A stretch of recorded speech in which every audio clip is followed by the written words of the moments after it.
Report. हमारे channel को ज्यादा से ज्यादा शेयर करें, subscribe. Bulandshahr breaking news. Anupshahr. आज दिनांक 29 मार्च 2023 को सैनी वाटिका अनूपशहर में ऑल इंडिया सैनी सेवा समाज के द्वारा महान सम्राट अशोक की जयंती धूमधाम से मनाई गई।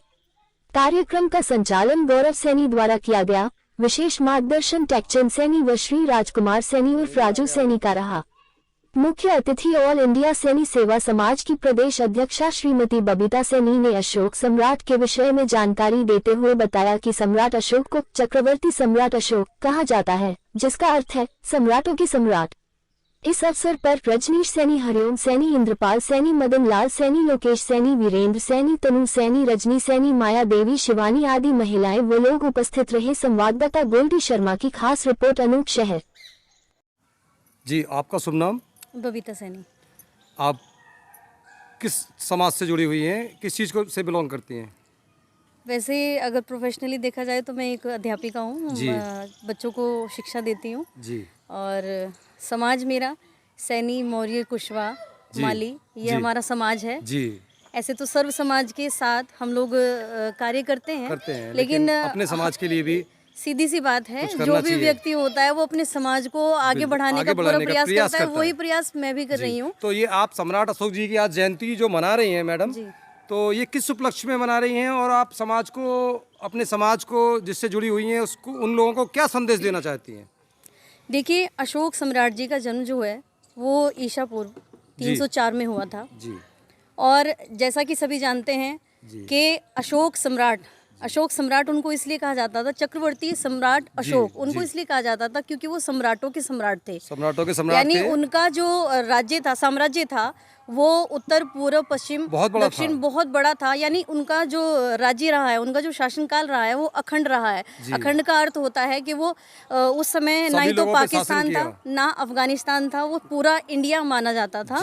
और पूरे इतने बड़े क्षेत्र में अशोक सम्राट जी ने राज्य किया है। और आज उनकी जयंती के उपलक्ष्य में, उनके जन्मदिन के उपलक्ष्य में आज हम पूरा समाज हमारा एकत्रित इसलिए हुआ है ताकि हम अपने आने वाले जो जनरेशन है, आने वाले जो बच्चे हैं, उनको भी बता सकें, विचारधारा पर चलें। और आप क्या संदेश देना चाहती हैं लोगों के? मैं संदेश यही देना चाहती हूँ कि जैसे हर एक समाज आज आगे निकल कर आ रहा है और अपने समाज को प्रोत्साहित कर रहा है, तो आप भी पीछे ना रहें। ये जो अभी तक हम लोग कहते आए हैं कि हम पिछड़े हुए हैं, वो पिछड़े ना रहें। जैसे सब समाज, ब्राह्मण समाज, क्षत्रिय समाज सब आगे निकल कर आ रहे हैं अपने समाज को लेकर के। हमें भी बहुत आवश्यकता है कि हम लोग अधिक से अधिक अपने समाज को आगे लेकर आएं, उनसे जुड़ें, अपने महापुरुषों को जानें, समझें कि वो क्या थे, उन्होंने क्या क्या कार्य किए हैं। उसके लिए आप आगे क्या कार्य करना चाहेंगी? अगर इससे मतलब आगे क्या आपकी रणनीति होगी अगर आप आगे इनको बढ़ाना चाहते हैं? तो मेरा यही सबसे बड़ा उद्देश्य है। एक्चुअली मैंने आपको पहले भी बता चुकी हूँ, मैं जितने भी कार्यक्रम हुए हैं मैंने पहले आपको बताया है। ऑल इंडिया सैनी सेवा समाज की मैं प्रदेश अध्यक्ष हूँ, जो एक नेशनल लेवल पर जो कार्य करता है। हमारे समाज का ये कार्य है कि अपने समाज के लोगों को आगे लाना, उनको बढ़ावा देना। और जैसे हमारी नई जनरेशन में जो बच्चियां आ रहे हैं, उनको केवल महापुरुषों के बारे में बताना ही नहीं, बल्कि अपनी शिक्षा को आगे लेकर के जाना, ताकि को भी आगे लेके बिल्कुल हर एक। आपका शुभ नाम? मेरा नाम रजनी सैनी है जी। तो आप किस समाज से जुड़ी हुई हैं? हम सैनी समाज से जुड़ी हुई हैं। तो क्या वर्क करती हैं आप? मैं बस हाउस वाइफ हूँ और कुछ नहीं। तो आप सम्राट अशोक जी के बारे में अपने समाज को क्या संदेश देना चाहती हैं?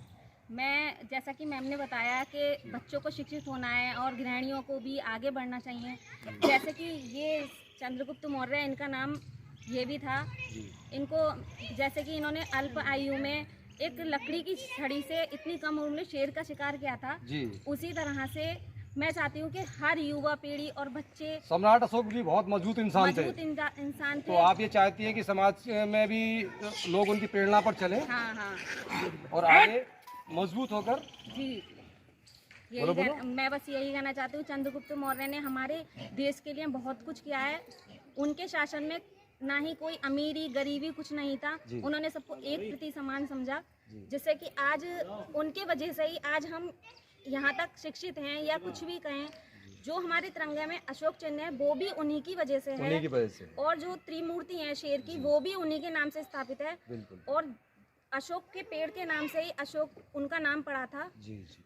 और कलिंग का युद्ध भी उन्होंने किया था। उसके बाद उन्होंने बौद्ध धर्म अपनाया। उन्होंने बौद्ध धर्म के लिए भी बहुत कुछ किया है जी। उन्होंने, वो एक ऐसे ब्राह्मण थे जो कि 1000 ब्राह्मणों को भोजन कराने के बाद ही स्वयं भोजन करते थे जी। प्रतिदिन। जी।